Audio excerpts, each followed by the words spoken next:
सभी भक्तजनों को जय श्री कृष्ण। श्री नारद जी कहते हैं, युधिष्ठिर, वैदिक कर्म दो प्रकार के हैं।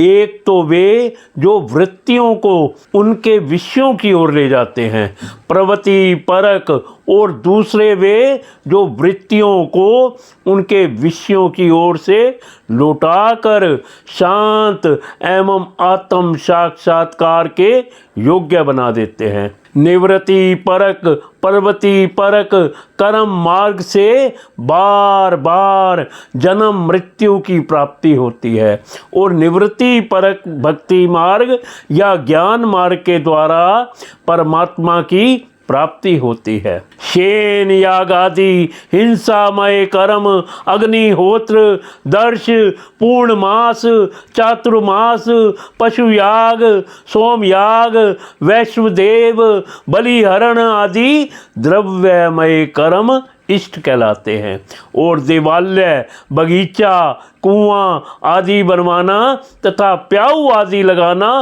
पूर्त कर्म है।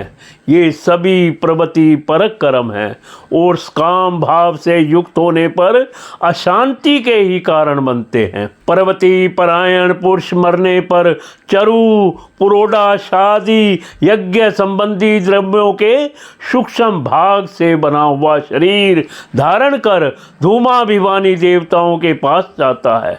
फिर क्रमशः रात्रि, कृष्ण पक्ष और दक्षिणायन के अभिमानी देवताओं के पास जाकर चंद्रलोक में पहुंचता है। वहाँ से भोग समाप्त होने पर अमावस्या के चंद्रमा के समान क्षीण होकर वृष्टि द्वारा क्रमशः औषधि, लता, अन्न और वीर्य के रूप में परिणित होकर पितृयान मार्ग से पुनः संसार में ही जन्म लेता है। युधिष्ठिर, गर्भाधान से लेकर अंत्येष्टि पर्यंत संपूर्ण संस्कार जिनके होते हैं उनको द्विज कहते हैं।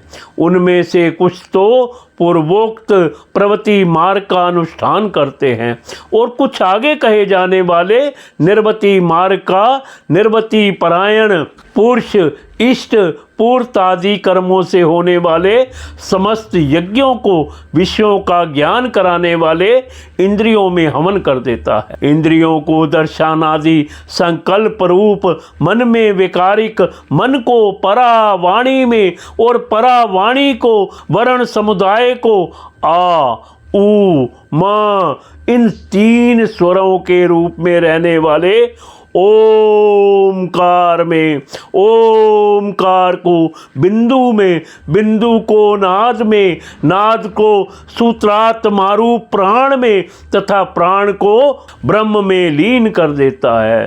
वह निवृत्ति निष्ठ ज्ञानी क्रमश अग्नि, सूर्य, दिन, सायंकाल, शुक्ल पक्ष, पूर्णमासी और उत्तरायण के अभिमानी देवताओं के पास जाकर ब्रह्मलोक में पहुँचता है, और वहाँ के भोग समाप्त होने पर वह स्थूलोपाधिक विश्व अपनी स्थूल उपाधि को सूक्ष्म में लीन करके सूक्ष्मापाधिक तेज से तेजस हो जाता है। फिर सूक्ष्म उपाधि को कारण में लय करके कारणोपाधिक प्राज्ञ रूप से स्थित होता है।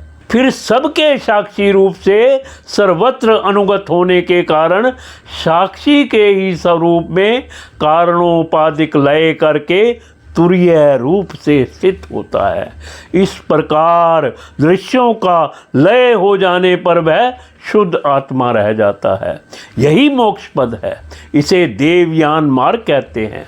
इस मार्ग से जाने वाला आत्मोपासक संसार की ओर से निवृत्त होकर क्रमशः एक से दूसरे देवता के पास होता हुआ ब्रह्मलोक में जाकर अपने स्वरूप में स्थित हो जाता है। वह पर्वती मार्ग समान फिर जन्म मृत्यु के चक्कर में नहीं पड़ता। ये पितृयान और देवयान दोनों ही वेदोक्त मार्ग हैं। जो शास्त्रीय दृष्टि से इन्हें तत्वत जान लेता है वह शरीर में स्थित रहता हुआ भी मोहित नहीं होता।